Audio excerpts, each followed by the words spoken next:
What's up, you guys? This is Emeka, back with another movie review, here with the four movie men. And today's movie that I'll be discussing is called Tyler Perry's Finding Joy. This movie is starring Shannon Thornton and Tosin Moronfala, and this movie is all about drama, romance, and the winter spirit, just in time for the Christmas season coming up. So let's get started on this review. So this movie is about a woman named Joy who's working in the fashion industry in New York City, and she's planning to go on a trip to Colorado with her boyfriend to meet his family. A lot of turmoil and things, twists and turns happen during this time. And eventually now she's trying to get out of Colorado and head back to New York. But the problem is that there's this big snowstorm that's happening, so all flights are canceled. She tries to find her way back to New York and ends up in a cabin with a man named Ridge. And now they're stuck in this cabin for a week. Do they hate each other and fight each other for the full week, or do they end up falling in love? That's for you to watch and see. So, what do I give this movie? I give this movie a 6 out of 10.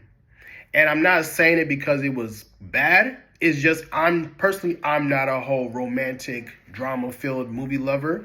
But if you do love romance and comedy and drama, you're probably going to rate this a 7.5 out of 8. Tyler Perry never really has any bad films. He's a great movie writer, great director, producer, all of that. This movie was a solid movie for me. I would definitely go watch it again. To get into my pros of this movie, I will say that the pacing was great. It wasn't too long, wasn't too short. I feel like every scene flowed with each other. There were a few slow parts because they were more intimate moments, and that's my issue with it. But again, I'm not a person that loves romantic movies. So again, if you do like it, you'll love this movie. There were some slow parts that were more intimate, but they all had to happen to flow into the whole movie to get to the ending of what happened. What else? I do love the characters. The characters definitely played their roles. They did a great job of acting. I feel like they didn't do too much, but also they didn't do too little. They did it just right. And what else do I love about this movie?